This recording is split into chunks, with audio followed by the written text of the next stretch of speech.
Hello. Hello. Hey. Well, hi, everybody. Hello. Hi. It's so good to see you all, metaphorically. Welcome to episode 6 of season 9 of Rivals of Waterdeep. We're in Candlekeep. It's Pie Day. Everything is good. How is everybody today? I feel like I need to turn in my geek card. I didn't know it was Pi Day. I totally forgot. Time is a social construct. I was busy working on daylight saving time. I couldn't even think about pie, although now it's all I can think about. So there you go. It's nice to know we're all going to have dessert ordered later today. You know what I mean? We're all changing our plans. Look, I have my phone next to me and I can schedule it. Exactly. I can make like an apple pie martini. I could do that. Ooh. What's your favorite pie? Does everybody have a favorite? Sorry, we all got very excited. Like Sweet potato. I do love a sweet potato pie. I like apple pie. Apple pie a la mode is real good. But like pastry crust, apple crumble, like what's your topping deal? I like pastry crust. Yeah. Okay. I'm a crumble guy. Okay. Crumble. Yeah. Crumble. I think it's because I like it a la mode, and like so that works. Sure. Yeah, it Adds helps. into it right? with a nice, yeah. Yeah. I think though my all-time favorite is French silk, only because it was the first pie I had that had like chocolate in it, and like as a kid I was like, what pies can have chocolate? You know. And so yeah. Okay, Key lime, I think. Key lime's good. Key lime's always refreshing. Truly though, anything with a graham cracker crust and I'm sold. Like it could be anything. what about now? Does cheesecake count as pie or not? That was my Yes, very cheesecake. next question. Cheesecake is pie. I will die on the hill. You have to bake it. Like you have to bake the bottom. Like you have to bake the crust. It's a filling. It's Right. it's a crust. It's a filling inside, and you bake it. It's a pie. And you bake it. I've Okay. never considered that. But Then sweet potato and cheesecake are tied for me. If cheesecake is a pie. okay. Yeah. Yes, Imperial. I agree. I think cheesecake is a pie. Like hot dog is a sandwich. Like in that same like technically. that's a debate, though. That's a real debate. Technically, yes, That's a they are debate. both. They are both true.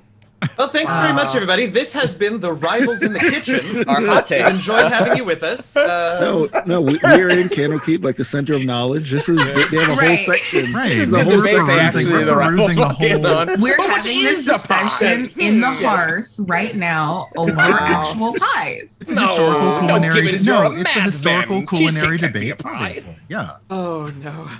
I regret asking that question. I regret nothing. I regret all of it. I regret. Water deep dish. yeah. No. No. Oh my goodness. Okay. Hi. I am your DM. I am your dungeon master. I am your sweet potato pie loving Latia Jaquise. God. I am in control of all the NPCs and Dahani, and we're gonna go around and introduce everybody now that we've had this podcast within a stream within a podcast. Tanya, who are you? I don't know anymore. In theory, I'm Tanya, Cypher Tier. I play your Oathbreaker Paladin / Bloodhunter / Historio, and both our pronouns are she, her. I'm sorry, I got distracted by Imperial asking if straws have 2 holes or 1, and now I'm gonna be thinking about that for a while. Sharif. I was thinking about the straws too. Sorry. I am can't Sharif. stand I play y'all. Shaka. Tiefling Celestial Warlock. Both of us are he, him. Okay, Brian. Hi. Yeah. No, it's all. Yeah. No, I can't. I just can't. That's it. Good night, everybody. Just for that, Misty has to give subs now. I know. I'm Brian. I play Virgil, Asimar Sorcerer. Both our pronouns are he, him. Hey, Eugenio. Hi everyone, I'm Eugenio. You might know me as DM Jazzy Hands. I use he, him pronouns and I love key lime pie. And I am playing Kent. Also he, him pronouns, our tiefling rogue. That's all that there is to know about him. Uh-huh. Mm-hmm. Uh-huh. And back from his sojourn into the mansion to places unknown, we have Masood. Hey guys, I'm Masood. I play Gosrick Nomrad. Both our pronouns are he, him. And more importantly, I've been pondering the hole and the straw fallacy. And I think we prescribe to a perception in which a two-dimensional description also applies for a three-dimensional object. And I don't think like that can be the case, because if a straw is defined by its holes, then is not a tunnel also have two holes? And I think that is because a tunnel is a land straw. You know what I mean? And like I think they can. They can on board when you started. Dude, I am so terribly sorry, but your time is up. Thank you. Oh, that's fine. I hear where the rest of that TED Talk was going. I love land straw. I love that. I will think about that every time I go to the tournament. I hope so. Yeah, just go to the land straw. Oh man, the land straw was real backed up. You had no idea. A bunch of New Jersey folks were trying to get in. You know, I'm gonna take the Holland land straw. But what is the channel? What is the channel tunnel? Like, yeah, so like, but what if the land straw is under? You know what? I'm gonna stop. I'm just. Help me. All right. Oh my goodness. Before we get into more existential philosophical debates, we have sponsors. And not for long. Hopefully after today. Sponsors. Hopefully after today. I'm on the phone with Esoteric Society of America. Don't even worry about it. They're coming. That's true. I said this on my please podcast not don't. long They're- ago. Please, If we they're can never keep our straightforward. sponsors, if the McElroys can keep their sponsors with half the ad spots they do on their podcast, we can keep ours for talking about a land straw. There. Love you, boys. Just saying. Sharif, Very please true. tell us about our sponsors while we still have them. I will, as quickly as possible. D&D Beyond, all our digital character sheets, source books, NPC stuff, spell stuff, all kind of cool stuff. Go to dndbeyond.com. Check them out. We'll be having some giveaways in the chat, so be sure to look out for the code that you can put in. If you are not listening live, meaning you're listening to the audio podcast or the VOD, make sure to check us out live Sundays, 12 p.m. Central at twitch.tv/RobsTheWaterdeep. Have a chance to win some D&D Beyond cool source books and things like that from them. Our dice trays and vaults are provided by Wormwood, wormwoodgaming.com. And if you use the code RIVALS there, you get free domestic shipping on your dice trays and vaults there, as Eugenio is showing off. And within those things, you get Die Hard Dice. We are sponsored by them. Check them out at dieharddice.com and use the code RIVALSRETURN for 10% off. No, it changed this month. Eugenio It did change. Oh, it this did month. change. Yeah, it changes every month. what This month it it's changed to? Celise. Oh, it does change. Oh, I did not know that. It I've got to did. get me some of this. I've got to get me some of this Well, stuff. then What we was will that code update again? that. Celise. Nice. Oh, so the code Celise. Okay, I'll have Yes. to update my document every month. Then. Okay, yeah. So the code Celise for 10% off. Also, if you like minis, go to Eldridge Foundry at eldridge-foundry.com and use the code RivalsDND for 10% off there. If you want some swag, some geeky swag to chill with, go to Stormcrow, shop.stormcrow.com. Use the code RIVALS for 15% off, as Masood is showing off his mug. There's When cool heated, shirts. it says stuff when my coffee is cold. So It does. Shirts and masks and all kind of great stuff there. And if you want to sound silky smooth like the Rivals crew, go to Blue Microphones at crew.bluemic.com/rivals. As Eugenio is showing, and Anna Brian are both showing off their boom mics. If and like Eugenio just now he is strangely yeah. So if you go to that link and you make a purchase, we get credit for that as well. So thank you to all our sponsors. Thank you, Sharif. Sponsors, please don't leave us. I'm really excited. Die Hard Dice just released these new, I don't know, I don't remember what their name is, but the oil slick dice. They're an Avalor set, but they look like an oil slick and they're plastic. And I'm like, what sorcery did you do? I need 6 sets. So I will be placing an order later this week. Mm. Wait, what code are you going to use when you place that order? I'm going to use code Celise because I get 10% off with code Celise. It's at harddice.com. But all that said and done, it is time to get your whooshing hands ready. Was it last week that we had the debate about where the whoosh comes from, or was it the week before? Did you miss that? No, it was the week before. It was the Okay. week before. We I think we surmised it comes from the shoulders, right? Yes. Mm-hmm. Yeah. But everybody knows that whoosh is in the heart.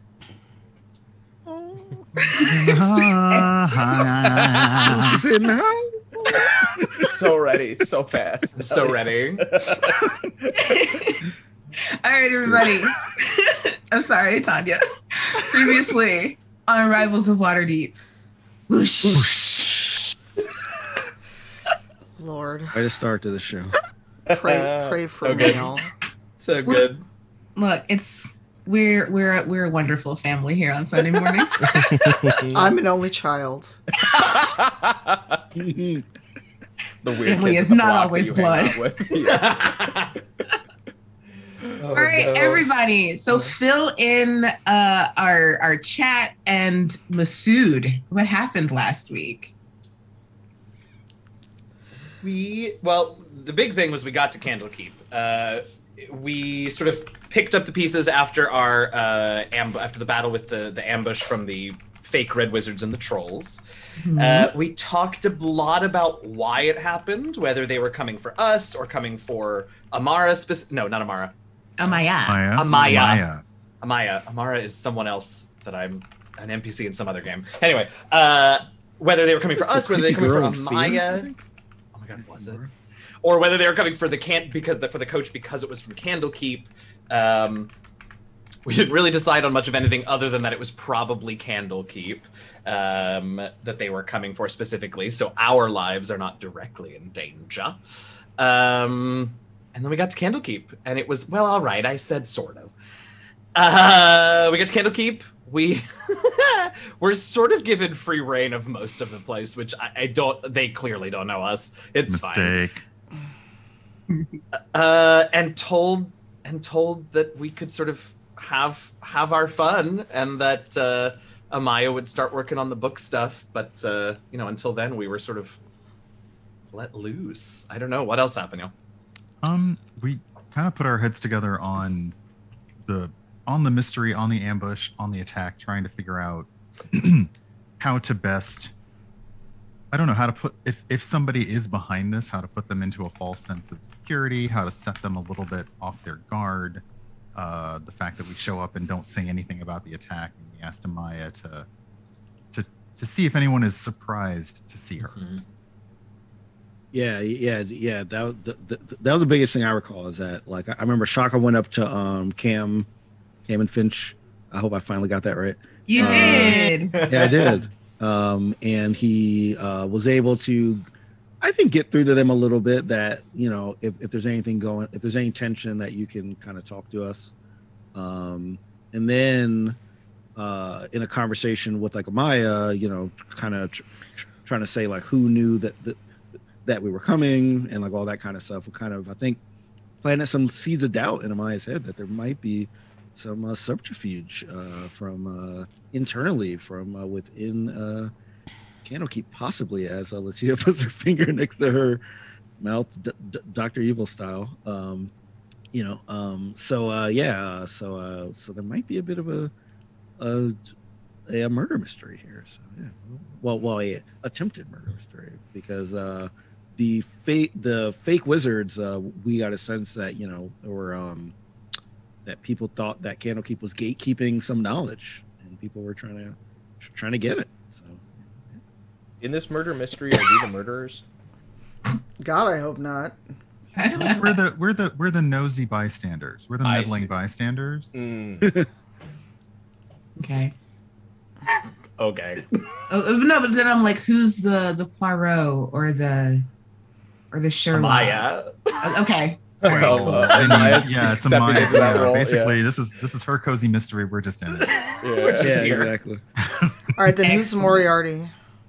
Ooh. We don't know yet. Rin. That's what we're trying to It's find out. secretly been Rin all along. Well, it is. If not for Rin, we wouldn't be in this situation in the first That's place. true. Fair. That's true. Hmm. Oh, we That'd be solved great. it. And I, That'd be great if All right, we're done, everybody. Got it. Wow. I'm just waiting for Gosrick to like have his moment of I knew it. I knew it. I knew it. All right, so yes, basically that is everything that has happened. You all are in Waterdeep, in Candlekeep. God, they rhyme. It's going to be terrible. You're in Candlekeep, the great library, the great fortress, repository of most knowledge in the Forgotten Realms, and you have been given pretty much the run of the library. Gosrick, as you stepped out of the carriage with everybody else, you're in this giant courtyard with towers to your right, a big green door to your forward, more buildings to your left, and to your forward.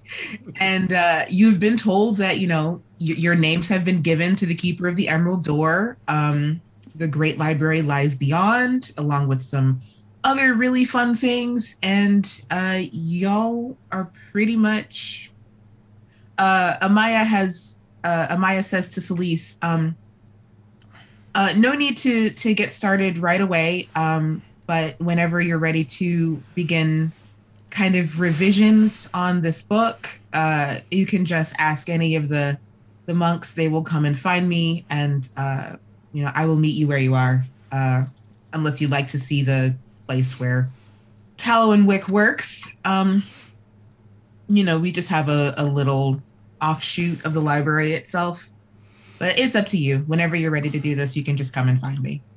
All right. How much red ink do you have? We have all the red ink you could possibly want. Excellent. I have a feeling I'll need it. I'm beginning to get that impression, knowing what I know of you and what I've read in the book.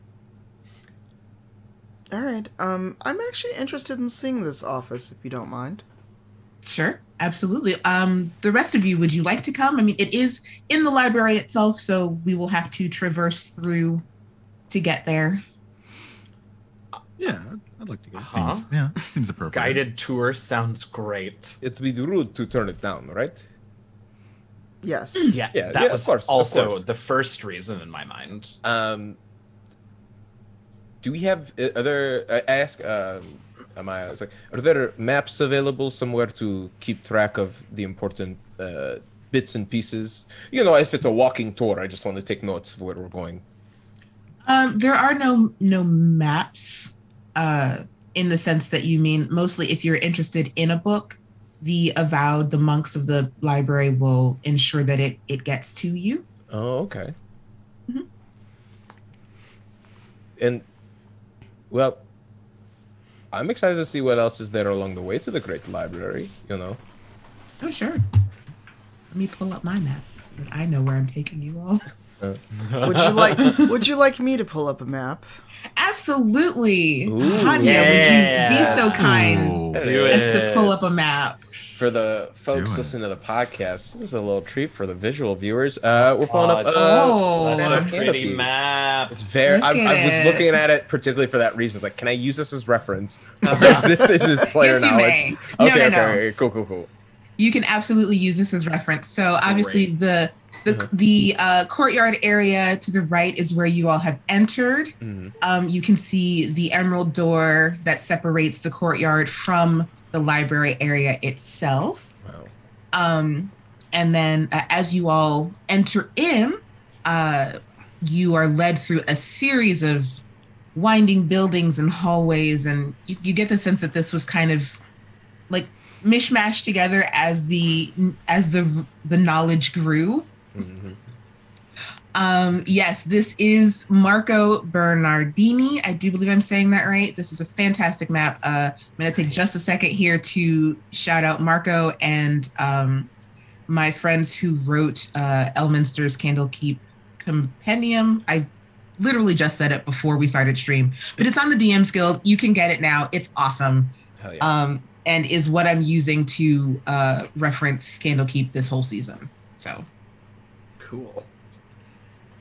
But yeah, you're taken down as you enter the Emerald Door. You are kind of led in between that mishmash of buildings to the top and the kind of emerald building to the bottom, which Amaya explains to you all as you're walking by. That is Exhalation there on your left. It is where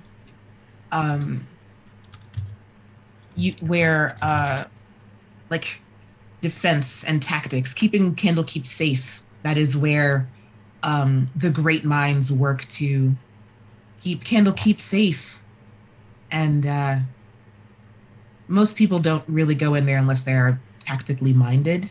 But I want to make a. Can I try to whisper something to some of the group? Sure. Yeah, Go ahead and make a stealth check. Okay, cool. The detail on this map is incredible. Ooh, good for. You know, I just under my breath Yell. Yeah. Gosrick thinks it's under his breath, but it's so loud because they're walking in there in a city. It's just like, yeah, I bet that's where those wizards were probably sent to attack us. If it was an inside job, it would have been from Exhalation. So maybe we circle back and check there later this week, huh? Without this one keeping guard. You all see Amaya very, very focused and looking straight forward, and the corner of her lip kind of like curls a little bit, like you did your best. Yeah, No. I did. I really did. You did your best. Gosrick, we're here for the book that Rin has written about Celise. I think if you want to work on your fiction, we are headed to the publishing company. Perhaps they'll hear your treatment as well. But I don't think anyone out here is really ready to hear that yet. That seems a little over the top. Enthusiasm, good, but I rolled a nat 1 trying to understand what you were saying. Maybe. Wow. I have a plus 10 to this, Brian. Wow. Insight's like my one skill, and I rolled a nat 1. It's okay. Yeah. So the way I roll nat ones is that even like unless it's an attack, you don't necessarily fail. You got an 11. Nice. I'm sorry. What were you saying? So I don't want to write a book. There's nothing I want to write. I'm trying to understand this mystery. It takes you a minute before you get the gist of maybe I was a little too loud and he's trying to cover for me. I mean, yes. yes, the books. You're concerned with the books. The book it will be historical fiction about our trip to Candlekeep. I mean, it was a very restful and relaxing trip. So obviously, we'd want to exaggerate it later. Well, for sure. We have merchandise we need to hawk at our stall, and a narrative always sells that. Amaya kind of speaks over you all. So anyway, Good. You all are led not through the library itself, but like kind of around all of those buildings on the map to a smaller building kind of in the back of the library. Oh. It doesn't look run down by any means, but you can tell that it was definitely being used for storage or something before they were like, hey, we should start a publishing company. It's, it's solidly built, wood and stone, kind of drab colors. The door is wooden. And there are 2 windows on the outside, on either side of the door. Amaya knocks before you hear somebody on the other side say something that you can't quite hear. And then the door opens slightly and you don't see anybody on the other side. I mean, Amaya is mostly blocking the door. But after a while, she swings the door open. It opens inward, and she says, come on in. I file in. How big is this room? Is it like big enough for all of us? Yes, it's big enough for everybody. The building is probably 30 by 40. It's a little longer than it is. Big one. Yeah, it's a pretty big room. Big building. Thanks, DC. And sitting on one side of the door, there's a small desk with a human woman who looks at you all and kind of smiles warmly at you all, and she looks to you all and Amaya, and she says, "Oh, is this them?" And Amaya is like, "Yeah, this is these are the rivals." That's what the book says. Is that what you call yourselves? I've never really asked. Yes. Yes. Okay, I'm just making sure. Something that I need to make sure is clarified in the book. These are the rivals from Waterdeep, of Waterdeep. Everyone, this is Mills. Mills is the daughter of Mr. Tallow himself. And Mills kind of steps in and she's like, "I'm the organized one," because he couldn't find an actual candle in a bright room. My dad is a little bit of a scatterbrain. You'll see when you meet him. He's not here right now. He's off looking up something in one of the necessariums. He'll be back this evening probably. But it's super nice to meet you all. And she kind of stands up and moves around the desk. And she's about average height, about 5'5", light brown skin, kind of short, closely cropped hair, bright brown eyes, and just very, very nice looking girl. Just like, yeah, it's super nice to meet you all. We all got a chance to read the manuscript when it came in, and it was actually me who decided, who thought it would be something that we should publish. So, really glad to have you all here. Oh, lovely. Who sent you this manuscript? Like, how'd you get it? Oh, it came in. You see, she's trying to remember. It's like a standard package. It came with a note that said, "Oh goodness," and then she kind of like circles back around the desk and she kind of like rifles through some drawers, and she pulls out a note that is in Rin's handwriting. Like, she actually shows it to you all, and she says, "Please." It's something along the lines of, "I wrote this book. I would very much like to see it published. Please publish it. Thank you, Rin." Can I see the note, please? She hands it over. Do I need to roll to see if it's really Rin's handwriting? No. You don't.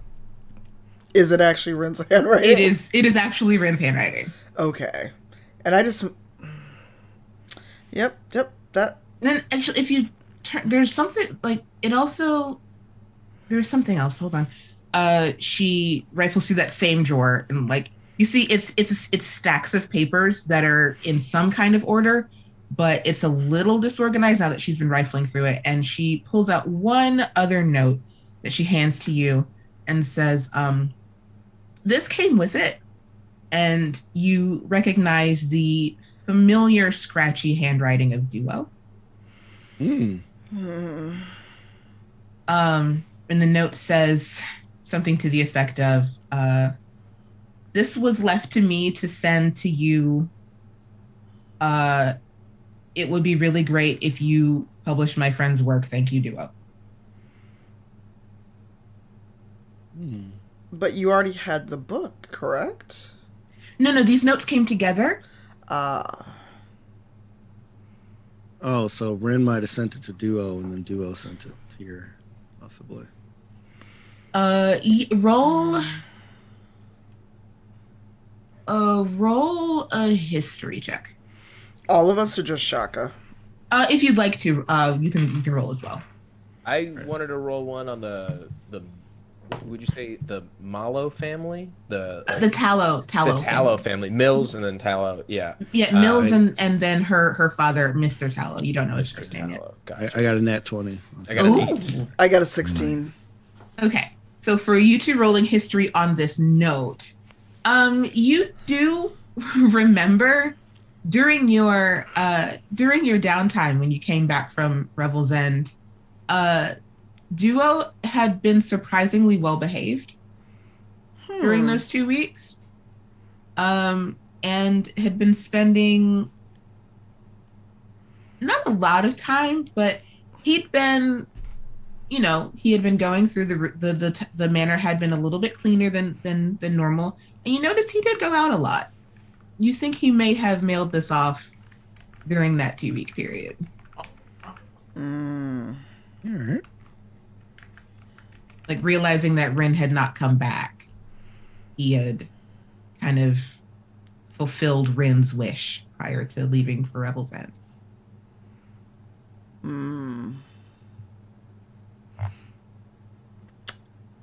As usual, Duo has something to do with us having to go out of our way.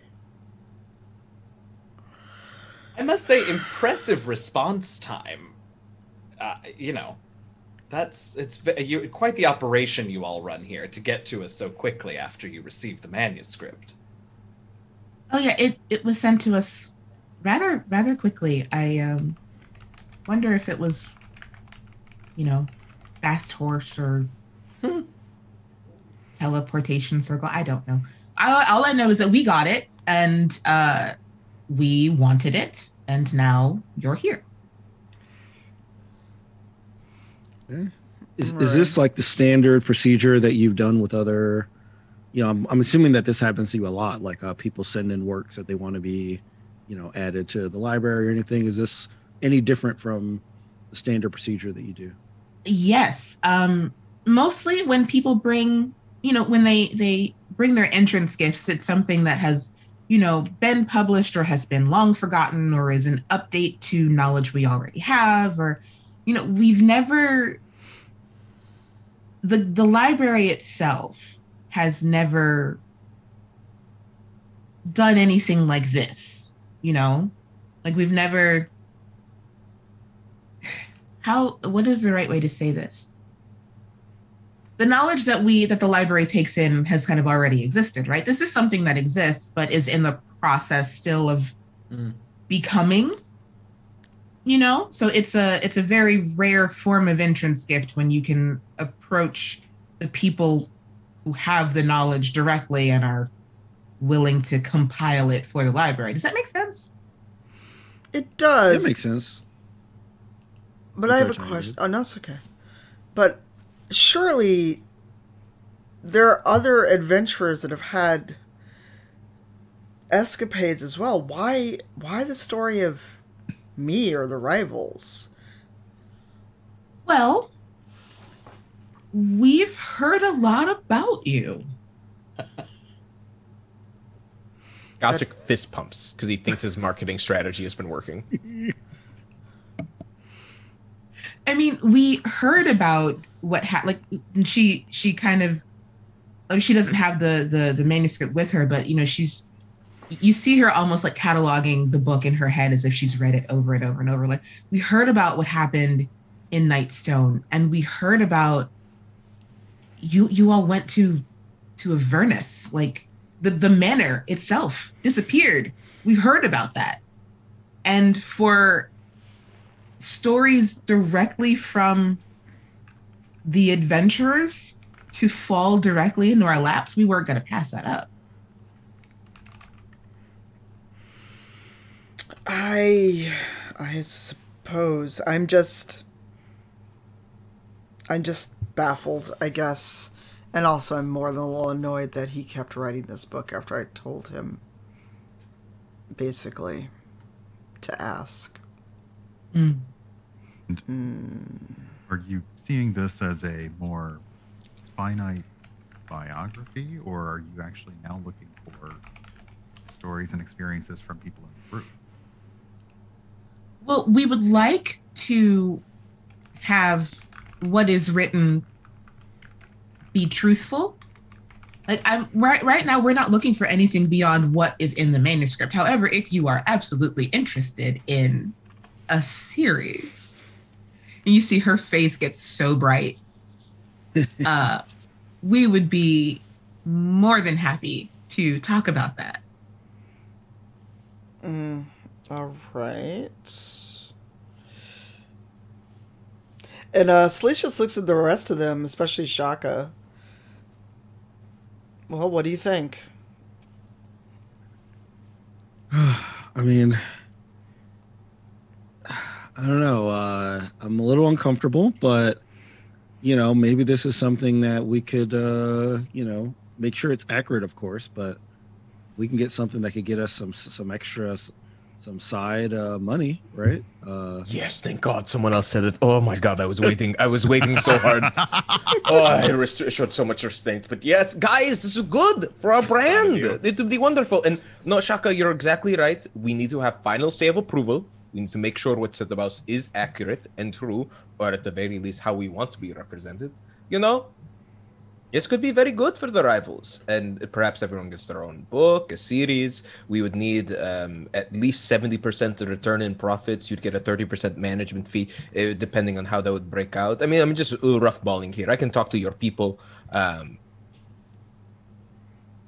I say too much? I think Kent, Mills, and Amaya all have the same look on their face. We can talk about it. We can take a lunch. We'll definitely. And Mills looks to Amaya. Is he always like this? And Amaya's like, yes, he's always like this. And not to belabor his point, are you looking for these things to be exclusive to the rivals and their stories, or with respect to Gosrick and respect to the rivals' reputation, you wouldn't want these particular stories and escapades and adventures to be watered down by a series from other bands of adventurers? Oh, that's a good point. Everything is all so it's new. It's fresh in our minds. We can definitely talk about how things are going to work out. But I mean, for now, let's just focus on this one. This one here. Very well. Tomorrow, I'm more of a morning person when it comes to writing. Tomorrow I'll get up and start going through the manuscript. But for now, do you have a contract we can look through? Well, we have our standard one, but obviously, if you'd like to make any adjustments to it, absolutely. You get the impression that what they have published in the past has been kind of on their own, and she's never worked directly with an author before. Gee, I wonder how that feels. Oh, God. Shit. So yes, she's I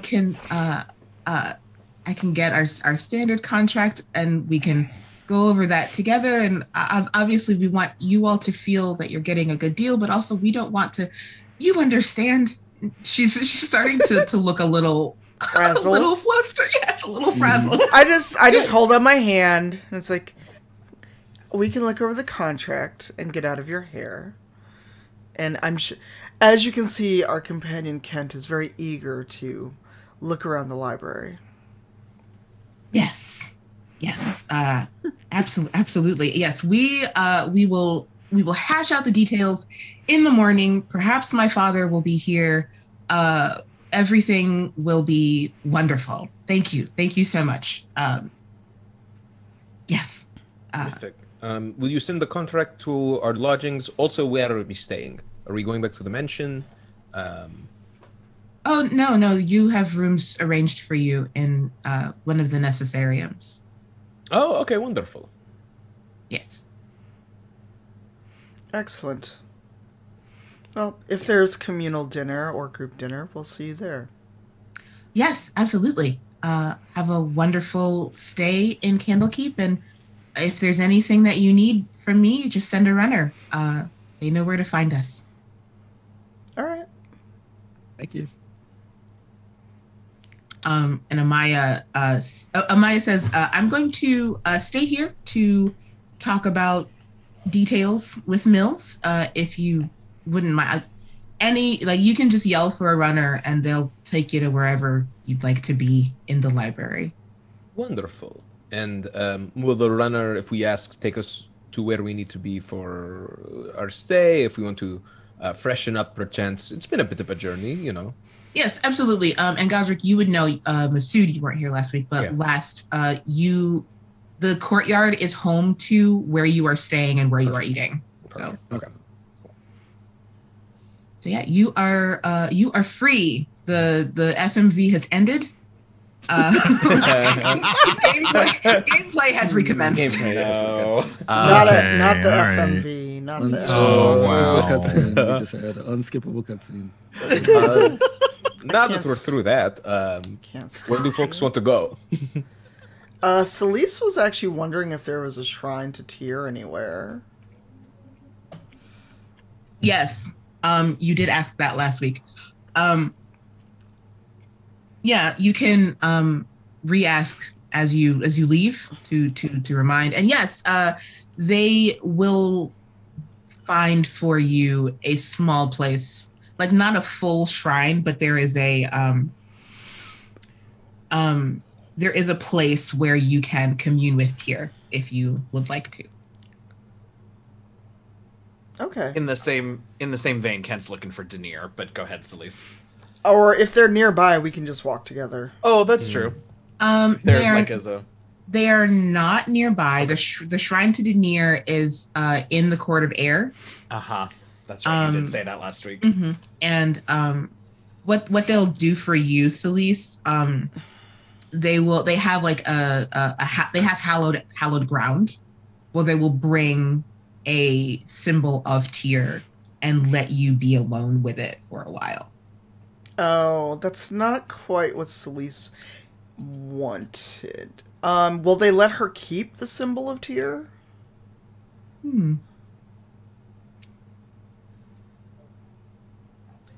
Yes, I will say yes. Paladins and clerics who need holy symbols. Well, yeah, sure. They'll let you have a holy symbol. All right, she'll keep it, and then actually, if Kent is okay with it, she will walk with him. Sure. Yeah. He's certainly not being cagey about any of this. He's. Well, maybe he is insofar as he's not screaming about it, but That is actually pretty subtle for Kent. Yeah, it's fair. It's a fair point. I love the Not fact that you're at 10. actually bouncing. Yeah. I would like Gosrick to, if I'm looking at this map right, I want to go back to that great courtyard in the Court of Air and check out the stables, the Necessarium, and truly if I can find out where wizards and sorcerers and any magic user in the Candlekeep, where they're getting their materials from, they're running experiments, like where's that resource? Because I don't know. I thought looking at this it would be the Necessariums, but now hearing about it that it's serves different purposes, it might be something else. No. The Necessariums are so called because they are kind of like whatever you need. Oh, so perfect. Okay, very cool. They're basically like study cubicles, but much bigger. I like that. And then, so yeah, I would definitely check out. Like, I just want to interact with the folks in the Necessarium and the stables, and then eventually make my way to the House of the Binder. Okay. Because who's making these books? Oh, a book binder. I was like, very easy. I had a bunch of different binders in my head as well. I'm like, no, wait. Book binder, library. Yes, right, yes. Yes. Essentially, everything is available to you except what is beneath the library fortress. So on the map. So that is in some way, shape, or form, everything except 13 through 15 is available to you. Even the Exaltation is available to us? I mean, you can definitely go and see what it's about. I am absolutely going there. Okay. Sure. You going by yourself? If no one's coming with me, I'm going by myself. Yeah. I know you also, Shaka, mentioned that you wanted to check out the Shrine to Gond last week as well. Yeah, the Shrine to Gond. Yeah. Did you want to do that now? Because that's all in the Court of Air where everybody's going. Which one's closer? So from where you've ended up in the Great Library area, you'd pass Exaltation on the way back to the Court of Air. So if you wanted to do a pit stop. Yeah, I would. Yeah, I want to go there first. Okay, sure. What's Virgil up to? Probably Virgil. I'm trying. Yeah, I am. Virgil is super overwhelmed at this map, like just looking at every detail. Yeah. And rather annoyed that things simply have names and there's no context to things. But you travel a lot, and maps need to be more useful. No, he's interested in browsing. He's interested in browsing books, but it seems like that can be done anytime. I don't want to separate from the rivals. So if we're headed back to the Court of Air, and I'm also curious about exaltation. Did we learn what that was last time, or is that simply a word that we heard? It is the name of the tower that is a part of this area. You passing by it as you were headed to the Tallow and Wick building, you would see like the defense monks of Candlekeep probably practicing training. You'd probably see even maybe like a griffin flying to rest in the aerial stables. It's also a place of housing for certain friends of Candlekeep. So like it's definitely a kind of tactical, like, this is where people who defend Candlekeep stay. Okay, then yeah, Virgil, after hearing that Shaka's interested in going there, Virgil would definitely want to accompany, because someone must have known or heard something. Okay. So we'll start with Shaka and Virgil first then, and then catch up with the rest of you as you make your way to the Court of Air. So Shaka and Virgil, Exaltation, the big old tower that stands above Candlekeep. It is the tallest tower of Candlekeep. And you see everything I just said as you approach it. Okay. Are there guards, or is there? Can we just walk right up and? No, there are no guards in the sense of someone is barring entry, but you just see like avowed monks that are just kind of like roaming the area. Okay. Well, I turn to Virgil and I say, I don't know. This is a fortress. It seems kind of strange that we can just walk directly into what I'm assuming is sort of the security area, like where they plan out the defenses and stuff. It's a little suspicious that they don't seem to be more well protected based on our traveling experience. Yeah. Or at least more wary. Yeah, it might be that, there was definitely a check when we came in, like Amaya definitely had to talk to some people. So maybe they assume that once you get in, like you're already good. So everything's open to people that get in. But still, I think this is where we can possibly get some information on who would know about, things going, like carriages going in and out and that kind of stuff. Right. Perhaps we can be concerned about the safety of our personal information as it will reside here. Yeah. So I'm gonna look for whatever looks like any kind of entrance or welcoming area. Sure. You are able to walk in pretty easily. Like, I mean, there are monks who kind of like nod their head at you as you walk on by. But if you're in the Great Library, they assume that you have been assessed by the monks at the entrance to Candlekeep, and you have given your name to the Keeper of the Emerald Door. So, like, you've been vetted at least twice to get into the Great Library. So yeah, there are just a couple of monks that, acknowledge you as you enter the tower. Inside, you see, kind of similar to any other tower, there are tables and chairs where people can sit. You see what looks like a war table that's not in use, but it's kind of set up to be almost like a display, like with maybe like a map of the Sword Coast on it and like little miniatures where to talk tactics and stuff like that. It looks like Eldritch it's Foundry minis. Yes. Can we like get those? Yeah. The Eldritch Foundry is actually on one of the upper floors of Exaltation. Oh. Nice.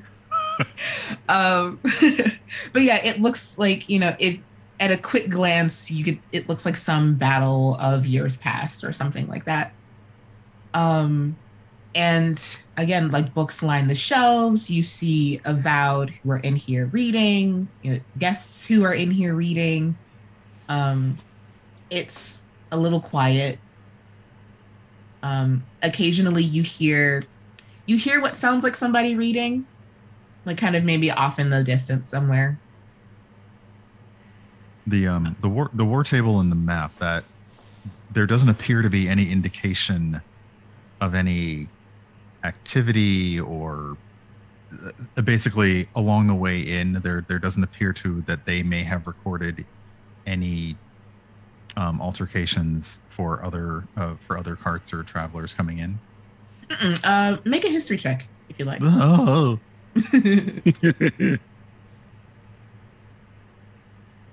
Natural 20, 21. Oh yeah. Sweet. Nice. So you have traveled with Virgil, and Virgil is an archaeologist, and you know what I mean. You know what I mean. Y'all have traveled together, the two of you, whose names I keep confusing. And just like that, Latia made us that couple. Let's You see, two have traveled together. And I've screwed up our names too, so. wow. Oh my gosh. Virgil, you have traveled with Kent, who is an archaeologist. And it's all about history and stuff like that.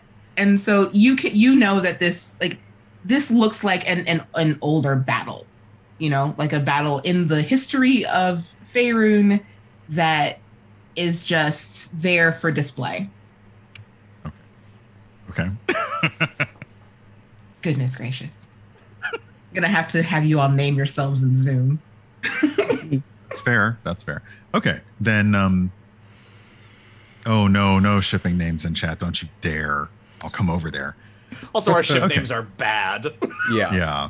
So okay, then Kurgle. then just Virgil just he glances, he looks over it, he's basically confirming that the path from the Sword Coast to Candlekeep, it doesn't appear that anyone has basically even bothered looking at that, so just moving on. Okay. Is there anyone that looks like they are in charge, or anyone that looks like they're kind of overseeing things or anything like that? Not so much. All around this first floor, you can see the Avowed in their like purple robes, I think they're wearing. But there is a uniform amongst all of the Avowed that you see, moving from table to table, checking with seekers, readers of Candlekeep knowledge, and occasionally you'll see one of them like talk to somebody, go off and get a book and like bring it back. But nobody who is kind of like overseeing the whole thing. Okay. Well, I'm gonna go up to an Avowed. Sure. Closest Avowed to me. All right.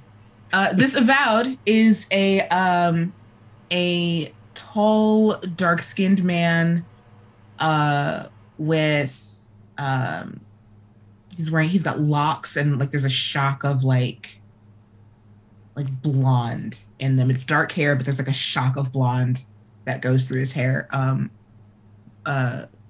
kind of got like piercing hazel eyes. Okay. And he says, "Yes, how can I help you?" Hi. I was just wondering if there's any record of when characters are coming or leaving from Candlekeep.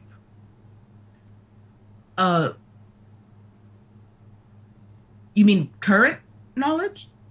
Yeah, like, is there something that this looks like the place where you like where you protect the fortress. So I was just curious if there was anything that kind of tracked, the movement of people and like carriages to and fro. Well, you see, he gives it some thought.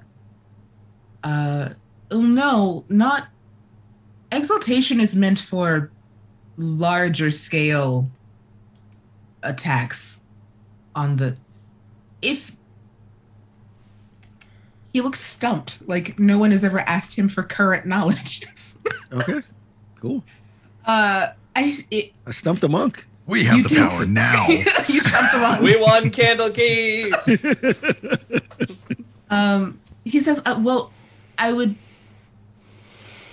see the monks at the front gate would know when carriages come to and from. I mean, we don't have that. You see, he stares off into the middle distance like, do we have that? Okay, I didn't. Sorry, yeah. I didn't mean to ruin your day. Virgil just looks at Shaka and kind of makes eye contact and says, "Eye contact." I have no idea what that word was. Don't clip that. And just says, "Cam and Finch." Yeah. Maybe we should ask, because Amaya did say that everybody would know where they are. I don't know if I want to ask this guy because he seems like he's just ruined him. Watching his soul for. Great first impression. Say what you will about the rivals. Great at first impression.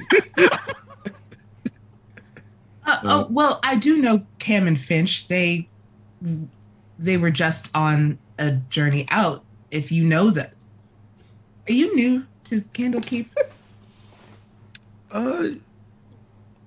Somewhat. Okay. Well, I know that they were out. They may be back. You could check the stables or the House of Rest where they may be. We don't. Yes, the monks don't come right back to work after an event out. We give them some time to rest, you know. We treat all of our monks fairly here. So they're probably just recuperating after the journey, and we'll be back to runner duties tomorrow or the next day. So I would check the House of Rest, perhaps the Hearth. That would be wonderful. They were so very professional and caring in our conveyance here. We just wanted to make sure that we thanked them appropriately for their service. It's nice to get here in one piece. Yes, certainly. I can't think of a reason why you wouldn't get here in one piece. It's nice to get anywhere in one piece. I mean, things happen on the road all the time. This is true. Can I roll insight on his response? You absolutely may. Yeah, for sure. Go ahead. All right, 19. 19. Yeah, he seems on. He seems pretty on the level. You have definitely kind of stumped him with the asking of current knowledge, especially in Exaltation, where it's about like the history of war and like warfare and things like that. So his brain was all about, all right, you're about to ask me about like the great dragon fight of 1233 DR or something like that. Not, have there been any carriages coming in today? I mean, it's technically history, you know, it's a day old history, but it's history. You are not wrong, but he seems pretty truthful, confused by your questions, but not hiding anything. Okay. All right. Well, I turn to Virgil and say, yeah, I think we should go to the courtyard. I think this is different from what I was expecting. Yeah, we should we should find them and you know, and give thanks and then he says a little louder and make sure that they weren't make sure that we didn't disrespect them by asking them too many questions. Yeah, it's true. It's not possible to ask a monk too many questions. Says current events. Yeah. So like, I want to try to smooth this over by asking him like a random history question that would be not like a question that's not an easy question because he might be offended, but a question that's like just difficult enough that I feel like it'll reset his brain. Okay, so roll me a history check. All right. Oh, but make it something obscure. Make it something weirdly obscure but historical. 22. 22. Dang. Okay, so we are humans. We don't live in the Forgotten Realms. So the question that you ask him is appropriately relevant to where he is working right now. And he's like, yes, absolutely. And he like runs off to find you a book on Landstraws. On Landstraws. The latest theory gripping the science community, man. Yes. Did you know that there is a series of tunnels underneath Waterdeep that is said to be so old? And he like, he actually like leads you to a shelf where you are then handed a book on hidden tunnels and passages in the major cities of the Forgotten Realms. Sweet. Awesome. Thank you. Actually, yeah, we're definitely gonna check that out. Good job, Landstraws. Landstraws. I can have this sent to your place in the Necessarium, if that would be amenable. That would be great. Thank you. Thank you. Excellent. And what is your name? I'm sorry. My name's Shaka. Oh, well, And Virgil. very nice to meet you, Shaka and Virgil. I am Damien. Runner Damien. Avowed monk Damien. You write this down. Yeah, you better. Damien.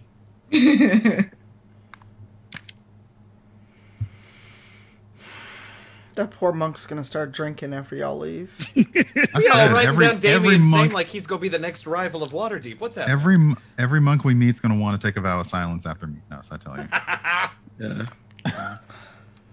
All right, No, Damien. I'm gonna forget his name in like 2 seconds if I don't write it down now. Yeah, I feel you. All right. So the two of you head back to the Court of Air, Yeah. where smash cut to Gosrick and Celise and Kent and Tahani, who is also there. Oh, I forgot about it. Uh-huh. So did I. Yeah, so I don't feel bad. Rival also appearing in this adventure. Look, she's a quiet burb, okay? She's here too.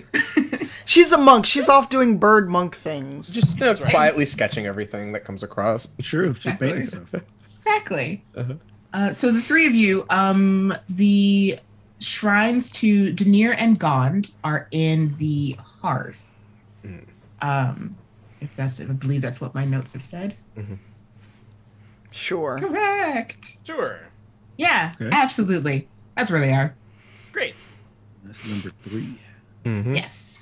Yeah. And it's then- right next to the Ogma place too, so that's great. So would you three like to split off? Like Gosrick, are you gonna head to the House of the Binder and then Kent and Celise going to the hearth? The I would hearth is- actually, The hearth is where food is too. I think I want to end at the binder. I think Okay. I'm gonna give Celise and Kent their space, and I'd love to go check out the granary. Like if they're gonna go, like, well, Gosrick's like is a druid. He prays to nature and the actual elements, understands reverence, and doesn't want to like. I have zero faith in what you believe in, so I'm gonna give you space around it. Yeah. Okay. So then we'll end there. Kent and Celise, you enter into the hearth. It is not bustling. It is not a mealtime, but there are a couple of people in here who may be sitting down and having a snack. And they kind of look up as you enter, but don't think too much of the fact that you're here because this is where people come to eat. Yeah, I mean, I beeline towards anything that looks like, a candle or an open eye above a candle or any of those symbols of Denier that I might recognize. Oh, absolutely. And on the back wall, there is a candle with an eye over it, painted, pretty large, like not like mural, but large enough that people can see it when they come in. And likewise, Nice. there is a candle burning in front of it. Cool. Yeah, I'll head that way, and Celise, it's not going to be terribly interesting, but you're welcome to join me, or not. I don't actually know much about Denier.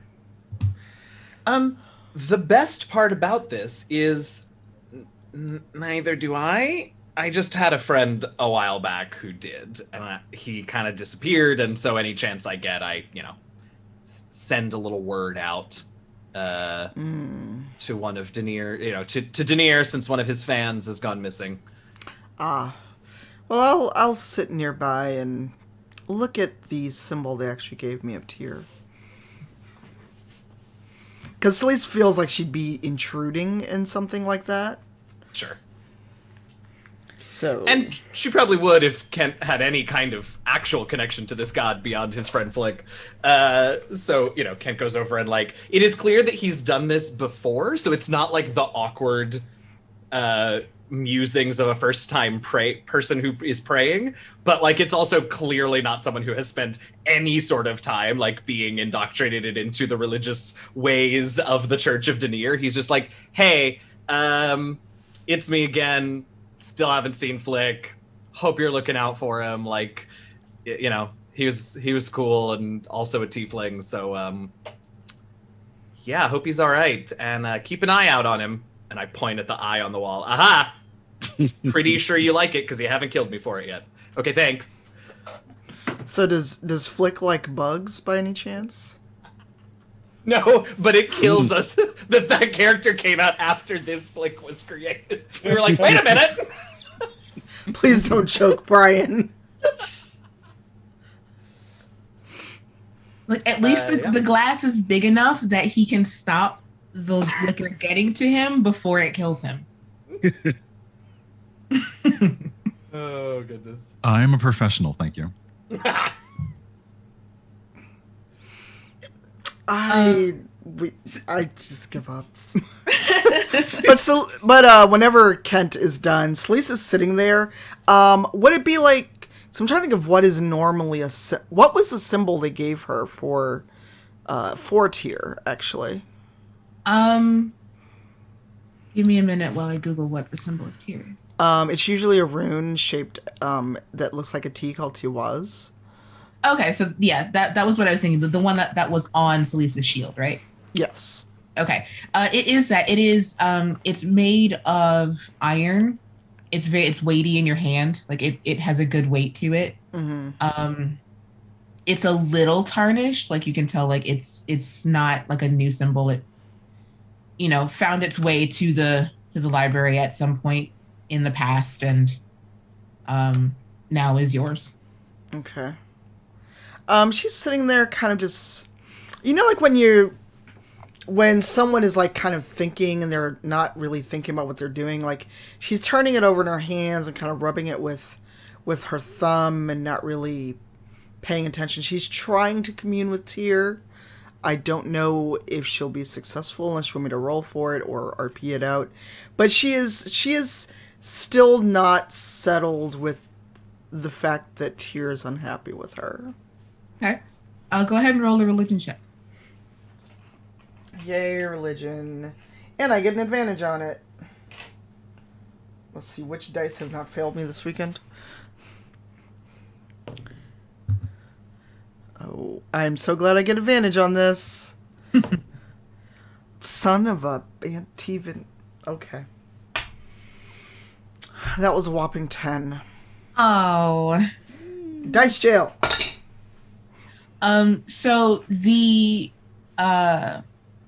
you're the same way that you used to rub your the way that you used to rub your handle your wife's ring, for example, that kind of absent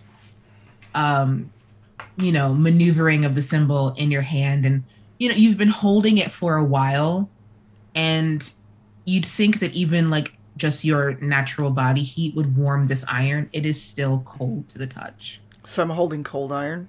You're holding cold iron.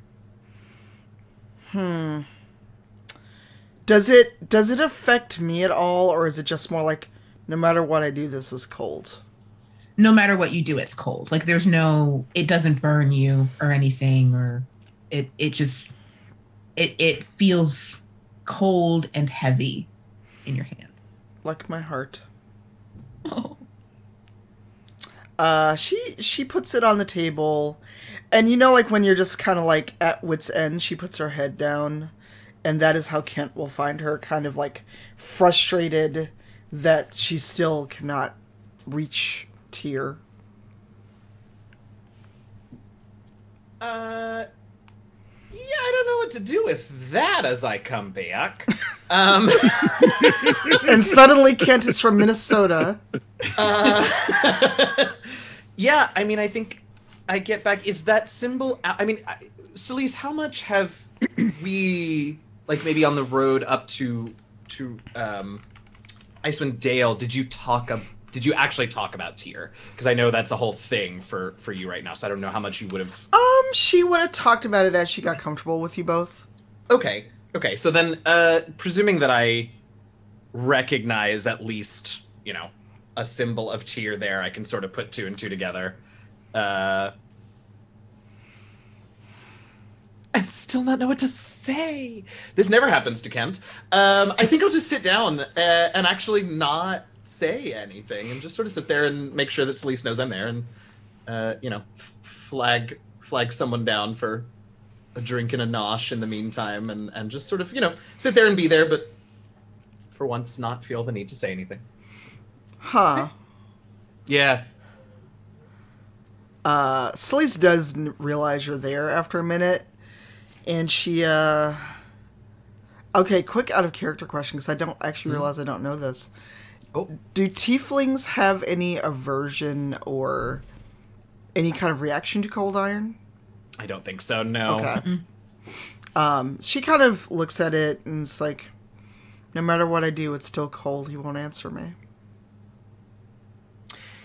I can't imagine that anything will come of it, but can I at least have a look at the symbol and, like, see if I can suss anything out about it? At the very least, Kent is just like, let's make sure this is real, right? Sure. And not some cheap knockoff that is making her sad, even though... Do you know what I mean? Yeah, go ahead and make an investigation check.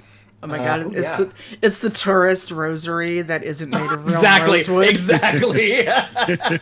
Ooh, that's a 25. 25. There's anything to Good find, roll. but at least we'll know for sure. Yes. So you know that it is definitely real ire. It's definitely you don't know, like, holy symbols are given their power by the people who believe in them, Right. At least that's my impression of it. So yeah, as far as you know, like, it's definitely authentic. Like, it's the symbol of Tyr. Like, there's no funky symbols carved into the back that says, haha, it's not really a symbol of Tyr. It's just an arrow. One never knows. Right. But yeah, like, what the runes look like. It's shaped like the rune. It's authentic as far as you can tell. Sure. For what it's worth, and I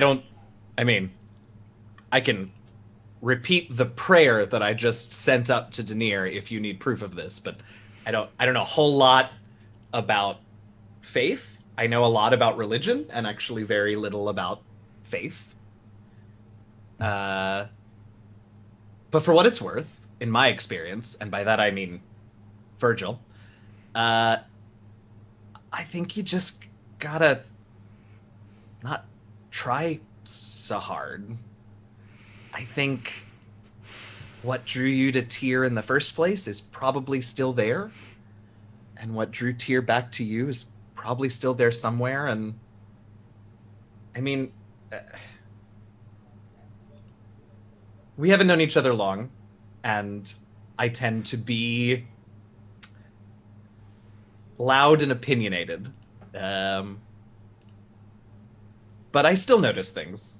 And as far as I can tell, for what it is worth, please don't strike me down, but Tyr would be foolish not to take you back. Just might take time. Well, it's been a while, and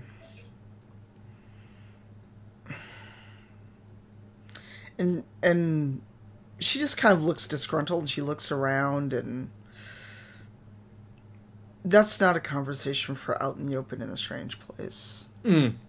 And noticing that, Kent goes, plus, there's so many others to choose from. Let's have lunch. I mean, food wouldn't go amiss. This headache, maybe we'll be helped by it, or at least a nap, because I feel like tomorrow is going to be so many revisions. And the red on my hands will be ink instead of blood for once. Precursor to when you find Rin for the red hands. Well, if Leto Sorry I made the season 2 real.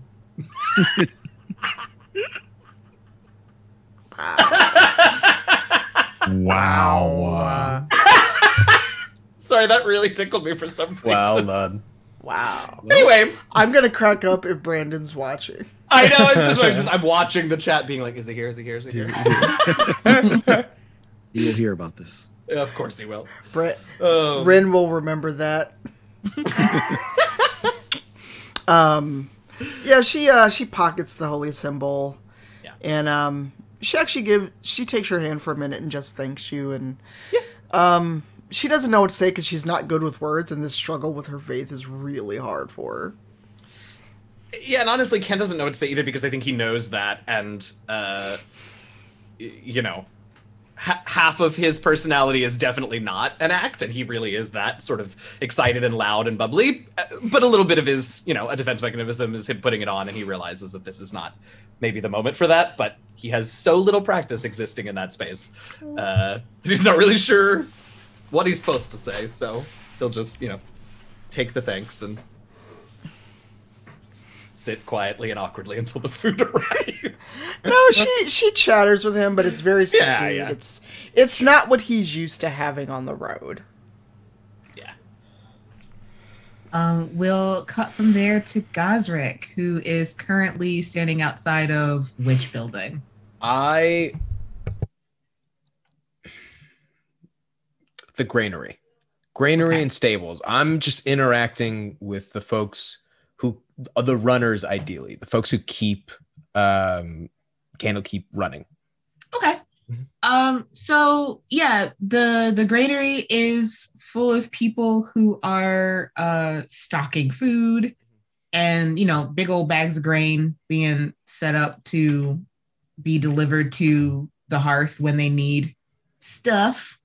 The stables are full of horses and all kinds of even a couple of maybe barn animals for people for when they want meat. So yeah, and yeah. Go ahead. I'm sorry. No, I was gonna make. I was looking for like a perception check in either place for someone who looks to either be like a foreman or in charge, who seems to be like managing inventory in either location. Sure, go ahead. Make that check. Cool. Let's see. Come on. Give me a good roll. Oh, it's 13 plus 5, 18. Yay! You see, again, everybody, like all of the Avowed are wearing kind of like the same uniform. Like you've seen this uniform as you've been walking throughout. There is one person who looks to be kind of like overseeing, like, we're having flatbread for dinner tonight. Make sure to, get, have the appropriate grains, no yeast. There's going to be roast chickens. Make sure we have an appropriate amount of chickens, et cetera, et cetera. So yeah, there is someone who's kind of like walking back and forth between the granary and the stables. I love this. I overhear him discussing. I'm sorry, I didn't get I overhear them discussing the sort of needs for Candlekeep, and Gosrick sees this as like an opportunity to discuss things as like a chef to a chef. And so he is like, "Oh, my friend, it's nice to meet you. My name's Gosrick, and I was getting a lay of the land, and I was wondering where all the good food I could find, or figure out what would be on the menu this evening." Well, this person is a halfling, so about your height, maybe a little taller. Cool. Because for whatever reason, halflings and gnomes are the height difference in D&D is weird. But yeah, a little taller than you. A shock of bright red curly hair. Bright face, brown eyes. Kind of like olive complexion. And this, well, yeah, that'd be me, I suppose. Oh, hi, I'm Gosrick Nomred. Nice to meet you. Hi, I'm Kit. Kit. Kit. It's great to meet you. I'm here because I want to know what's on the menu later, and I'm just trying to get the lay of the land. We cater very much to the dietary needs of all Avowed seekers in the Great Fortress. So we'll be having a very wide variety of foods. Some greens and some. I think we're having flatbread as opposed to like yeasted bread tonight, and I think we're having some chickens, and I'm sure that there's a very fine like green salad prepared. That will be prepared. So yes, we make sure that everyone who comes to eat at the hearth is adequately prepared and served. It is very hospitable of you all to make sure that people's restrictions are taken care of, and also decent. And I value that. I mean, I'm a bit of a chef myself. I hail from Icewind Dale, and I couldn't help but notice that for feeding so many, you all don't really do soup much. It kind of spreads pretty evenly. You could get it across, and I know some people look down on soup, but the good ice spider soup with the right ingredients. Make a persuasion check. Let's see. Not a skill. I'm good. Why did I not enhance ability? You got a 9. Okay. We do feature soups. Soup is not one of the things that we're preparing today, but we do soups on occasion. Ice spider. I mean, you're a very long way from home to be this far south. Oh yes, it's a bit of a travel, but I was coming from Waterdeep. Yeah, I mean, honestly, if you guys need access to different ingredients, maybe to rotate your sort of menu options, perhaps we could be in business. Of course, we'd have to set up some brokerage fee. I don't know how you handle your bulk orders, what sort of system you have in place. Do you take dragons? What do you use for payment? Well, that's not me that handles this. I am just the one who's making sure that everybody's where they need to be, and I'm just making sure that I'm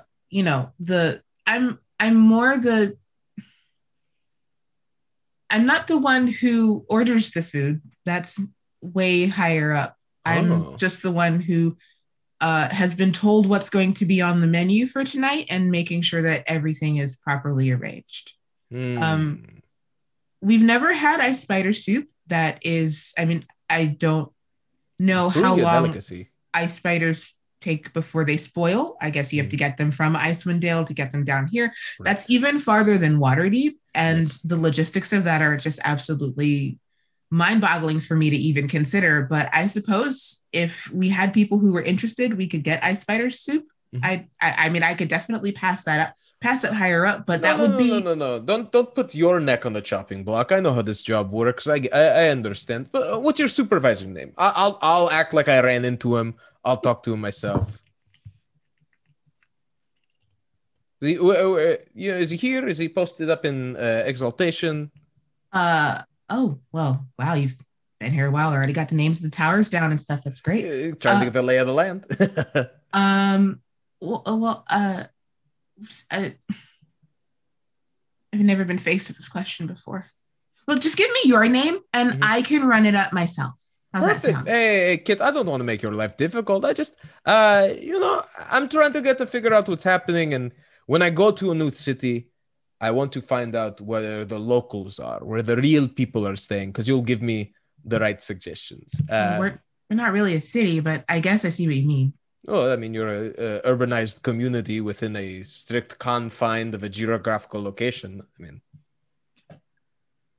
it's densely populated. You have class structures and different. It's a city, man. It's a city.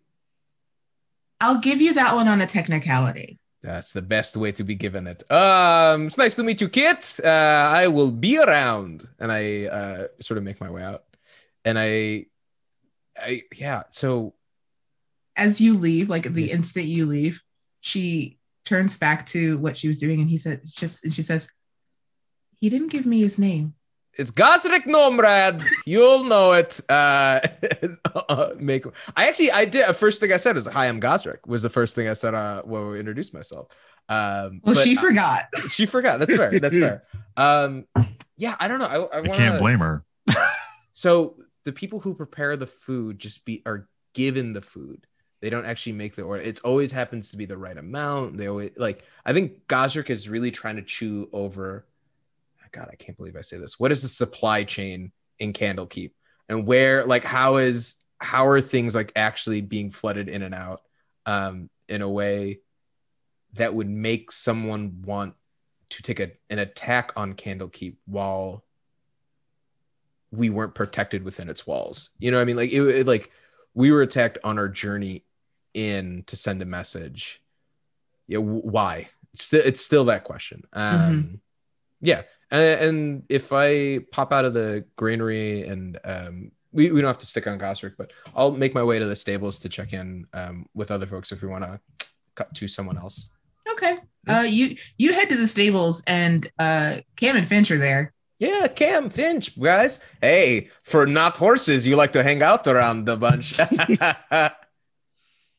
Is that really Cam looks at you? He's like, is that really the first thing you say to me when?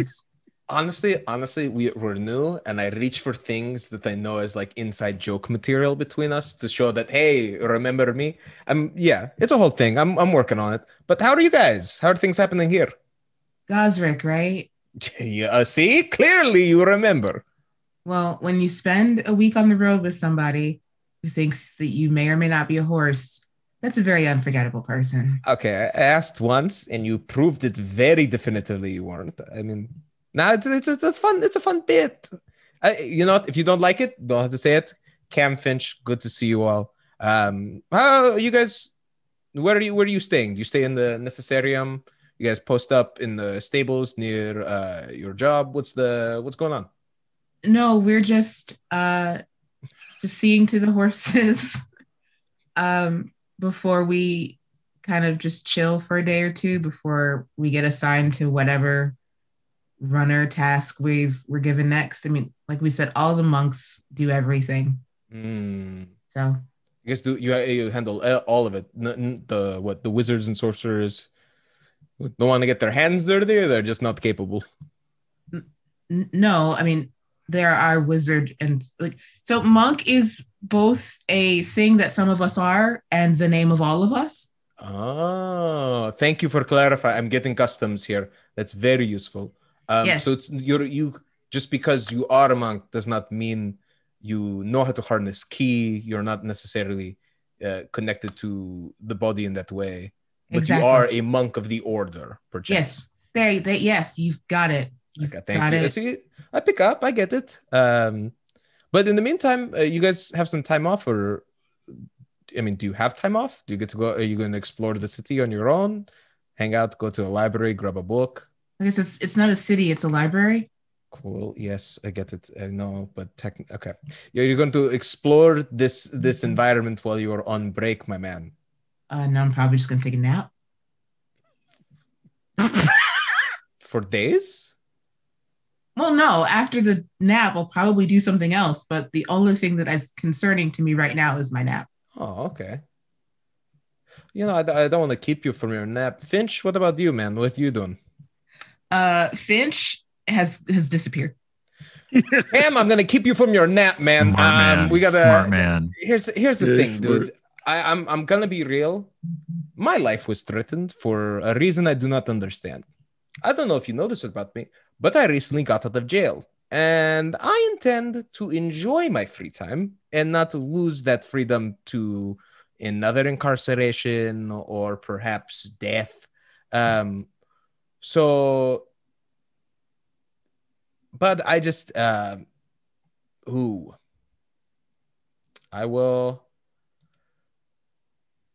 need you to keep me in the loop if you hear anything. I'm like, you need me to do what? Do I have to make a save? What are you doing? Well, it's Gosrick is really questioning using magic for that reason, and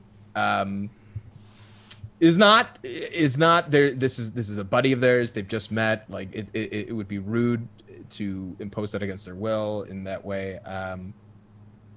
It's not pressing enough to gather information. There's nothing at stake for that. So I think it's just I don't want to charm person because at the end they know that they've been charmed, and so that's going to ruin any sort of like social capital Gosrick has built up. But I'm gonna try and intimidate him a little bit, being like in the idea like I just got out of jail, I'm not going back, I'm trying to stay alive, and it's like just know the energy. Oh, It's a big 11. It's the biggest 11 you've ever seen. It's above a 10. I love how you announce your roles. Yeah. It makes me very happy. I love when I don't need to announce them and they speak for themselves. So yeah, you kind of puff your chest up a little bit and you approach Cam and I was just attacked. I just got out of jail and Cam was like, yo, I was just attacked too, friend. Exactly, man. So I don't know what you want from me. I don't know who did it. Cause I got thrown from the carriage. Same Cam, you're right. I'm sorry. I came on a little strong. I've been on edge. Bit of a prickly pear, I understand. And frankly, the fact I do not understand your governance or economic system in this place, because it seems too good to be true. I mean, in some ways, I see you all being exploited, but it seems like you're all okay with it.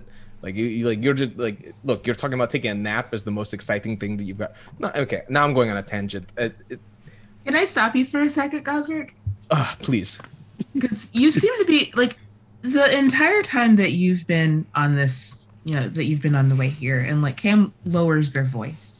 Like you seem to be under the impression that Candlekeep is like this sprawling city of 100,000 people with an economic society that is beyond my comprehension, and a social structure that for the most part doesn't exist. Like this is literally a giant library.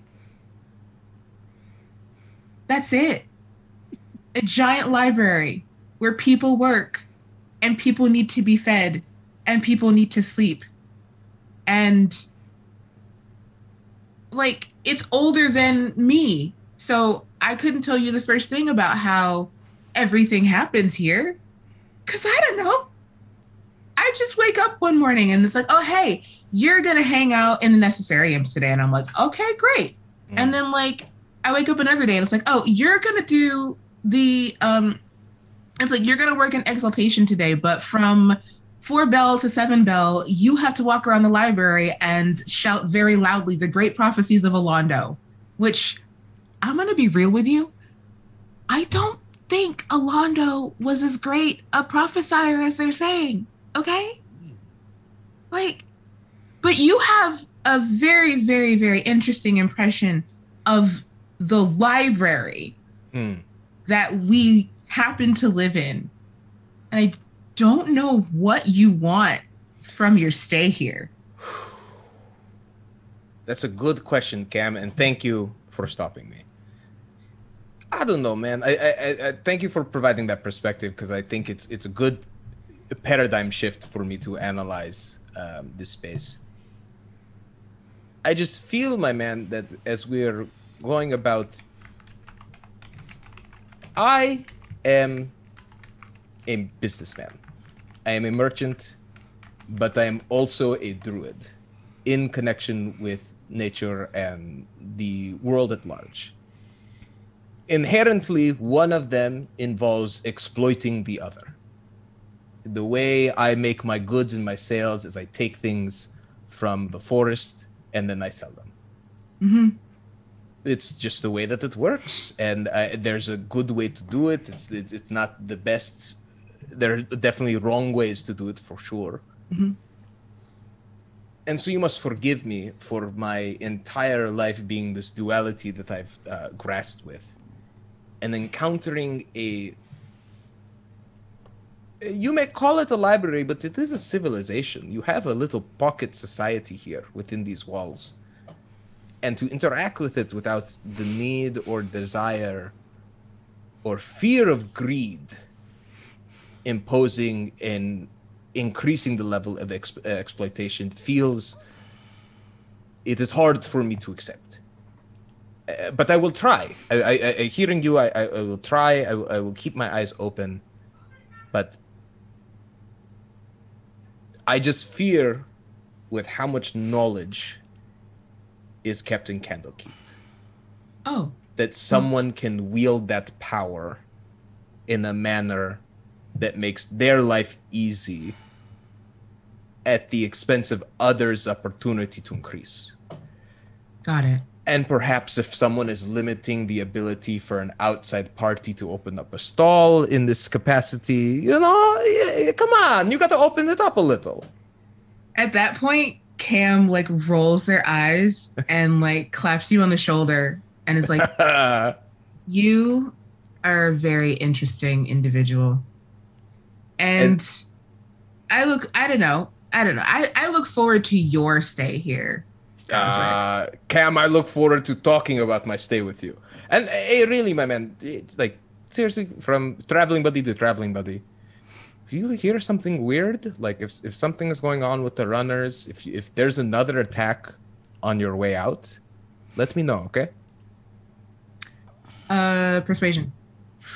Man, that's fair. It's said with sincerity, but yeah, but the whole conversation that you two had, it's consistent 9s, very consistent on these 9s. It was almost a nat 1 and then a roll to the 7. Oh, good job. Yeah. So Cam looks at you and he's like, all right, your buddy Shaka asked me to do the same thing. So I suppose, yeah, I can do that. Yeah, but Shaka's got narc energy, man. You know that. Shaka does have narc energy. Yeah. But he was very sincere about it. Yeah.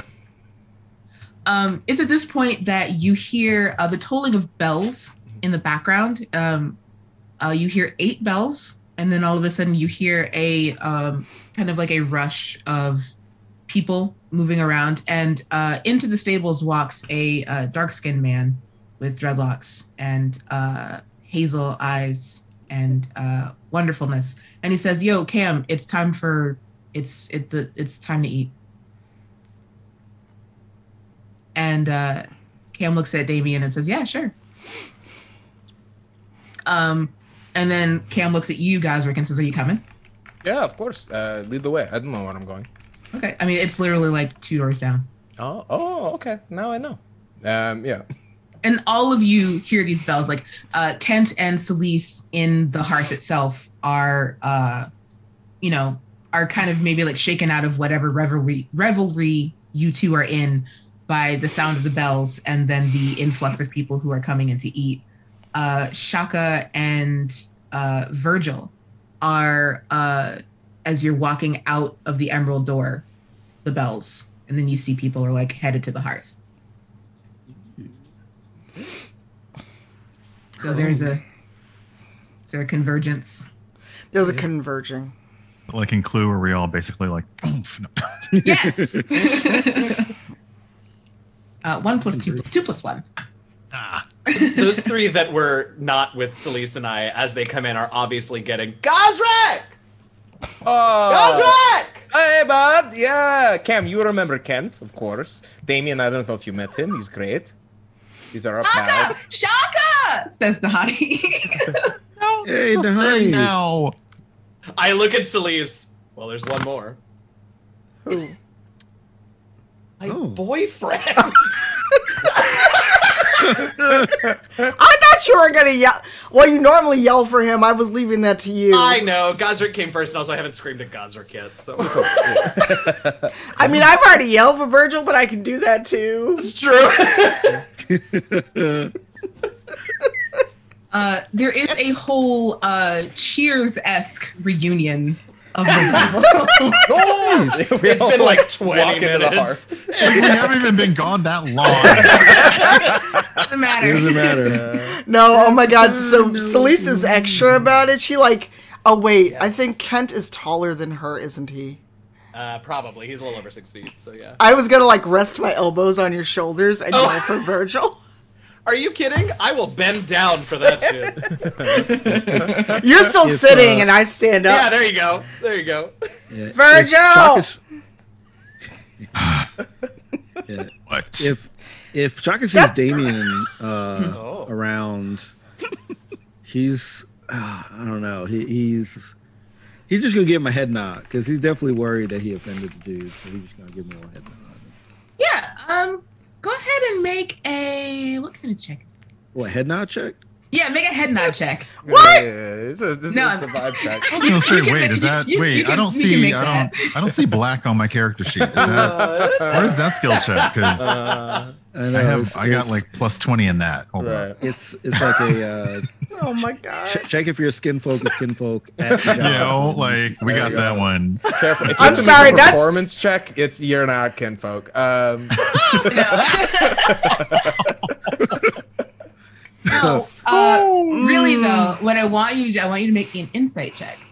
Okay, But that's the same thing. Yeah, but it's for something different. you're already 20. Dirty 20. Ooh. Okay.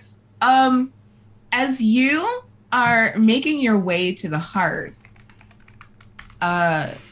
you know for a fact that you left Damien in exaltation.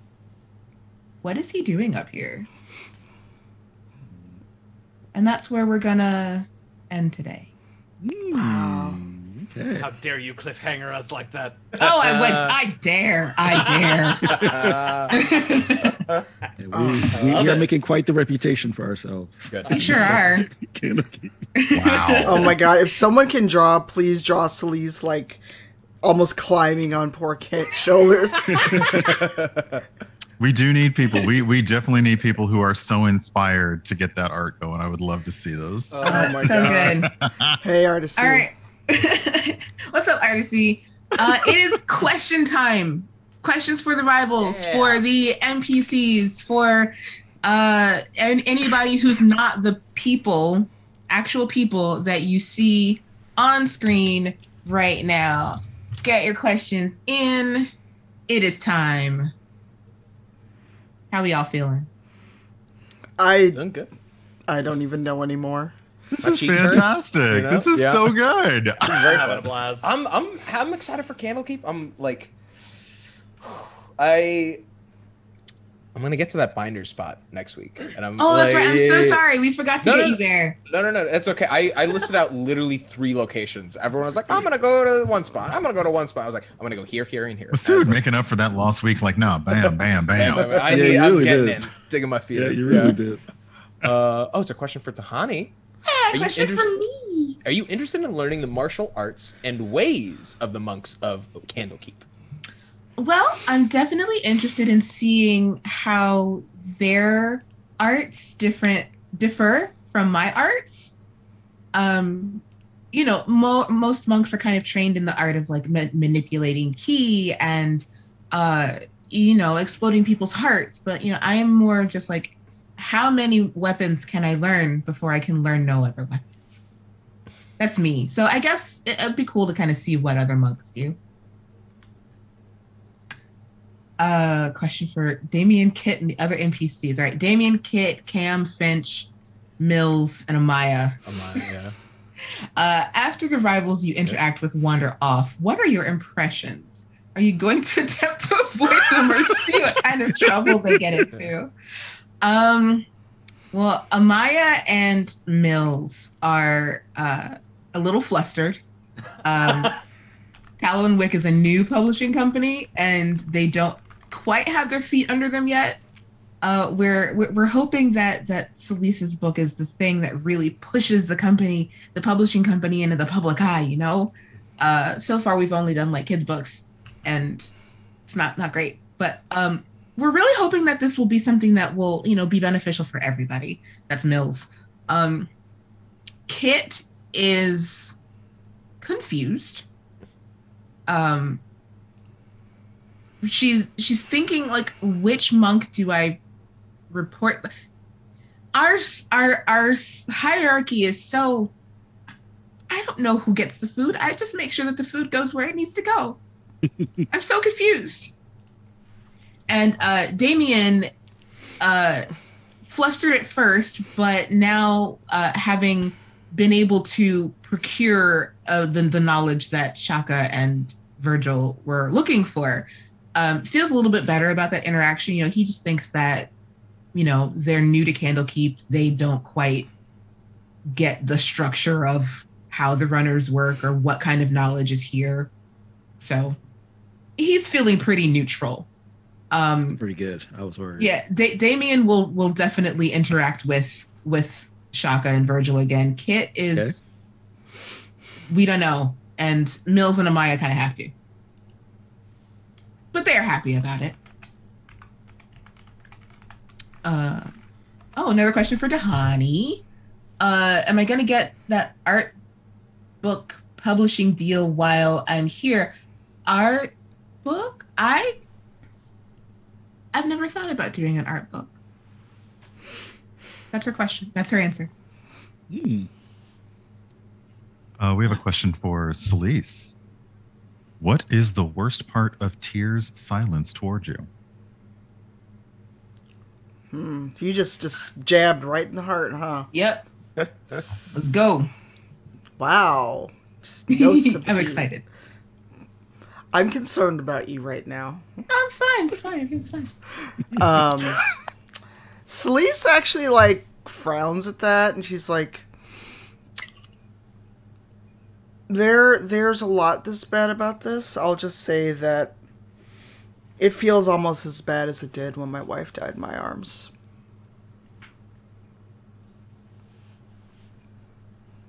This is a question for Celise. Yikes. Very tough. I have a question for Celise. In the time between your going off to do stuff and coming back now, have you used any of your paladin abilities? Nothing that requires me to have a active link to Tyr now. Okay. Unfortunately, a lot of what I can do is come to me as Tyr severed our connection. For example, I can harm instead of heal with a touch. Okay. Good to know. I think we have a question for Kent. Did you grow up with Flick? How are you friends? I didn't grow up with Flick. Flick came to the area a while back now, several years ago, and just happened to be another tiefling with ancestral ties to some of the lower layers of hell. And so we struck up a friendship, but he was more interested in studying up at the old Cathedral of Spirit Soaring up in the mountains near where Virgil and I came from. So I didn't see a ton of him, but when he would come down into town, into Cara Dune, we got to know each other. And then he sort of disappeared a few years ago. And that's all. So no, we haven't been friends that long, but just someone that, who was also an adventurer, who I could connect with on that level, who disappeared. And then Celise in that same question. How are you secretly excited about being covered in ink tomorrow? No. That was it. There you go. There's your answer. There you go. That's it. There's your answer. Done. Is there one? There's one for all of us. Yeah. Y'all seem busy. Any plans to actually read books from the library while in Candlekeep? That was the original plan. Sure was. Okay, just saying that was the original plan. Yeah. Mm-hmm. I am going to read the book that Damien is going to send to us. I'm going to read that book. The book of all the underground tunnels in different cities. I definitely want to know about the hidden land straws in Waterdeep. Absolutely. For sure. I will have time to read as many books as I want once I have the Candlekeep bookmobile at Trollskull Manor. You know, you got to put in the groundwork first. Little Candlekeep library. Yeah, little Candlekeep library. I like that. That's good. Oh my gosh. Just like a little one. Oh my god. Oh, I thought Brian was talking about a question, but I think he was just very excited about the little Candlekeep library. Yes. Oh. I know. I mean, knowledge should be free and all that. I'm not exactly disagreeing with the cosplayers, but we'll figure that out later. Yeah. Forgot about that. We live in a magic Virgil world. was hoping to read books about culinary history, but is a little more concerned with the fact that he and his newfound adventurers were attacked on the road. Yeah, that's some of us have some perspective. Yeah, that's what I like. Shaka misjudged what exaltation was for, and he thought he could get some. But it was positive though, because oh my god, this question. Oh, this question is so good. It's for Duo, and this will be our last question before we. I think it's the right one. Yeah. Question for Duo: did you have a ghostly premonition of your second death when Celise read your note to the publisher? I don't know. I just felt this weird shiver down my back. I mean, it maybe just a cold snap in Waterdeep. I don't know, but I don't know. Something doesn't feel right. You see Brian go close the window at Trollskull. Hey, at this point, Brian's probably mastered his walking. Oh yeah. Going up and down those stairs. Here's the check. Oh yes. Okay, today he's having a bad day. He rolled a 7. Fair. Oh, no. He's like rolling on his back. He's turtling. After the last one, he was feeling it because he mastered stairs. He was feeling it, so he wanted to test himself. He lined up a bunch of chairs to see if he could leap over them, and he tripped. And his foot tripped on the first one, and he just kind of went down. Is what happened. Exactly. Hubris. By name Icarus. Oh yeah. God. Yeah, he set up an obstacle course. That's great. So yeah, that is. Hold on. Just finally, because Brian Corteil's like, can I give Brian the brain my advantage? Oh. He absolutely can. That's an 18. So he. Okay. He managed to roll up from his back. Okay, so that was a test. That was a test run when he tripped, but he actually kind of like he managed to use the rest of his limbs to roll out of it and end up upright at the end. So he'll call it a victory no matter what. That's Exactly. Thank you all so much for your questions. We've had a blast this episode. We're going to go around in reverse order and tell everybody who we are and what we got going on this week. So we'll start with Masood.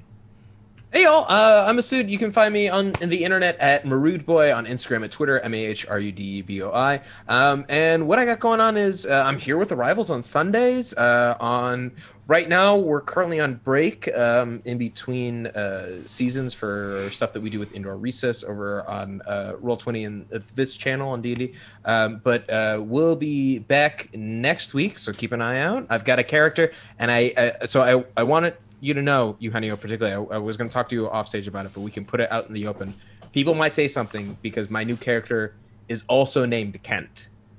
But his name is Kent Vanderbilt, because everything you need to know about it is that Kent is such a good name for that Sure. energy, and I like. But with that last name, that Yeah. tells you Absolutely. so much more. Everything. I- Absolutely. It coalesced in like December. I was like, oh, Kent Vanderbilt, and then I met Yes. Kent, and I was like, damn it. All right. I like, genius can come from multiple sources. Absolutely. I give you the Kent blessing. Thank you. I appreciate it. And the The Kents blessings the of world. Kent. Yeah. So that's going to be on Tuesdays. Wednesdays, keep an eye out. There's going to be an announcement about a show I'm going to be GMing on Wednesdays. They'll be starting up on the 24th, so keep posted on Twitter. And then, otherwise you can just find me on the internet at Marood Boy and see what I'm up to. Excellent. Our Kent. Eugenio. Well, and look, little peek behind the curtain. I don't know if or when this will come out, but Kent is a nickname, is a shortened version of our friend's name. So anyway, hi everybody. I'm gonna leave you with that and say I'm Eugenio. I'm DM Jazzy Hands. Move on. Pretend I didn't say anything. I'm Eugenio. I'm DM Jazzy Hands on the interwebs. You can follow me on Twitter at DM Jazzy Hands.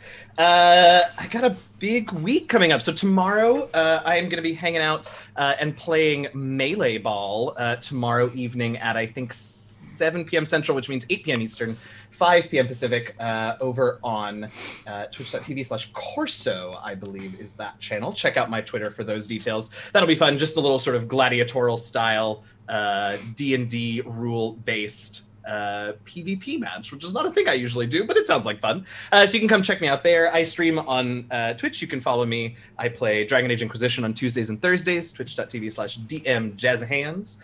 Let's see, what else? Wednesdays, my podcast, Where Flick Comes From, releases new episodes called The Last Refuge. You can check us out on Twitter at DND Last Refuge. And then next Saturday, so this is before the next episode, I am going to be rolling some dice with a bunch of awesome people, including the DMs from D4, also part of the Sunday crew.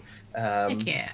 Devin and Dustin for I believe it's Jasper's Game Day charity stream on Saturday. Again, check out my Twitters for all the details because I didn't plan well and don't have them in front of me. Ain't that the way of it? Mhm. Brian. Hi, I am Brian Urban Bohemian, and you are on the hook now about that Kent reveal. Okay, I'm just saying. Mhm. You can catch me on Twitch Saturdays, Sundays, and Tuesdays. We're going to be playing Animal Crossing because we had a bit of a tech fail today. Next Saturday, we're going to be doing a bit of behind-the-scenes streaming setup, etc. And then this Wednesday, which is St. Patrick's Day, I'm going to be playing Surgeon Simulator with some of my WikiCookies Twitch team members over on twitch.tv/wireless riot. Yeah, it's going to be exactly a riot. I don't know. But otherwise, yeah, you can find me on the Twitters, Urban Bohemian everywhere, and keep posted there. Yay. Sharif. Hey, you can find me at SharifJackson.com, ShareEF Jackson.com, or Sharif Jackson on all social networks. Today, in about 3 hours, 5 p.m. Central, I will be on the Nature Check D&D podcast at twitch.tv/NatureCheckDND. Pretty cool. It's a bunch of scientists all playing D&D from different parts of the world. So there's That's cool. people from different countries and stuff. So I'll be doing some puzzly stuff there. Really looking forward to that.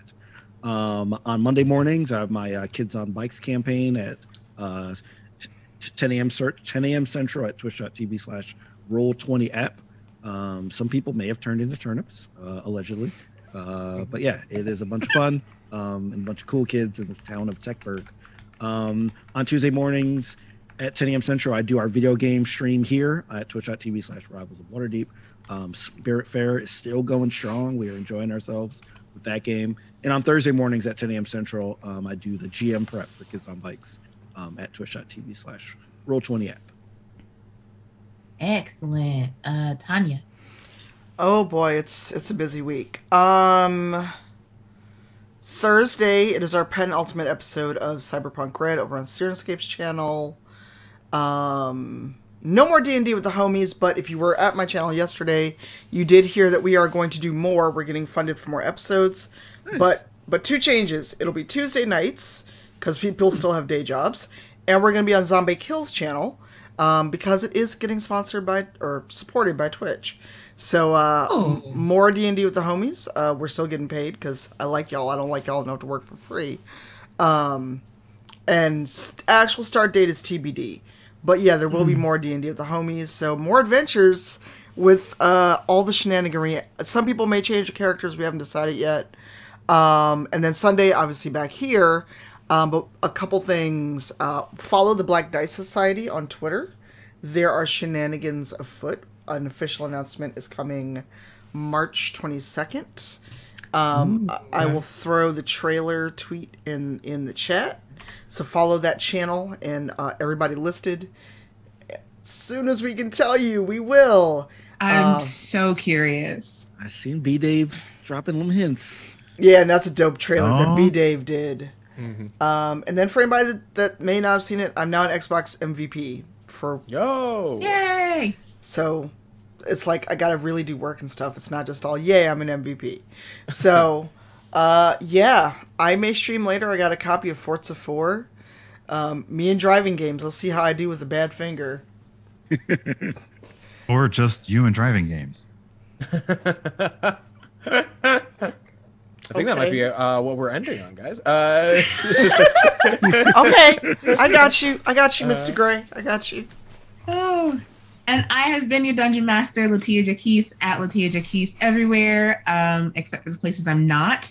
The only thing I have going on this week is on Friday evening at 6 p.m. Pacific, 8 p.m. Central, 9 p.m. Eastern, is session 2 of the game of Talus, City by the Spire, that is sponsored by my workplace, Monty Cook Games, and Rock Punch, and Hero Forge, and Roll20, and all that goodness. Last Friday is the fastest I have ever named an adventuring party. Within, I think, a half hour of us starting the episode. So you can come and watch the adventures of the Mutual Admiration Society, or the Mass Effect. Love it. With myself, Mark Meir, Commander Shepard himself, Duval King Jacob, and Ashley Fletcher, Babs the Bat. DM'd by Jeffrey Baker, who spent 10 years in Talus as a player when it came out in 2006.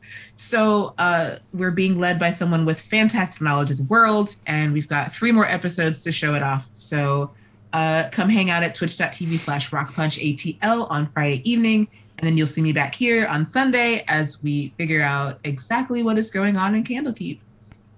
So stick around. We're going to raid Allie at Mad Piero TV. And thank you all so much for watching. We love you all, and we'll see you next week. Bye, everybody. Hey, guys. Stand by for our outro. Thank you, Simon Wandering DM, for doing our intro and outro, by the way. Yeah. Yes. So good. So good. Gives me chills. I love it.